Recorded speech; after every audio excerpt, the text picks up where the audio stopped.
میرے دوستو، آج کی پریشانیوں کی وجہ غربت نہیں ہے، آج کی پریشانیوں کی وجہ یہ ہے کہ ہم اللہ کے راستے سے ہٹ گئے، اللہ کی مانتے نہیں ہیں، ہم اللہ کی نہیں مانتے، ہم چاہتے ہیں بس اللہ ہماری مانتے رہیں، ہم جو کہتے جائیں نا بس وہ کرتے جائیں، اللہ پاک جو ہم آرڈر دیتے رہیں، ہم کہیں اللہ مجھے بیٹی نہیں چاہیے، صرف بیٹا چاہیے، اللہ بیٹی دیتے چلے جائیں، یا اللہ میں غریب نہیں رہنا چاہتا، مالدار رہنا چاہتا ہوں، بس اللہ مجھے ایک دم سے قارون کر دے، میری چاہت ہے کہ میرے سارے بچے بڑی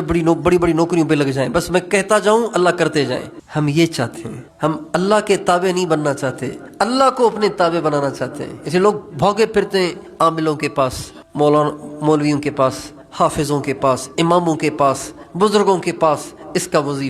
وظیفہ، بس جو میں چاہتا ہوں وہ ہو جائے، ادھر میرا رشتہ، میری چاہت ہے آپ کوئی وظیفہ بتائیں، ادھر میرا رشتہ ہو جائے۔ یہ نہیں کہتے اللہ کیا چاہتا ہے، میں وہ کرنے کے لیے تیار ہوں، اللہ کیا چاہتا ہے، اپنی اللہ سے منوانے کی ٹھانی ہوئی ہے، اللہ کی ماننے کی نہیں ٹھانی ہوئی، اللہ سے اپنی منوانے کی ٹھانی ہوئی ہے۔ اللہ جس حال میں رکھے اس حال میں راضی رہنا، یہ بہت بڑا نسخہ ہے زندگی میں سکون پیدا کرنے کا، اللہ کی رضا میں راضی رہنا۔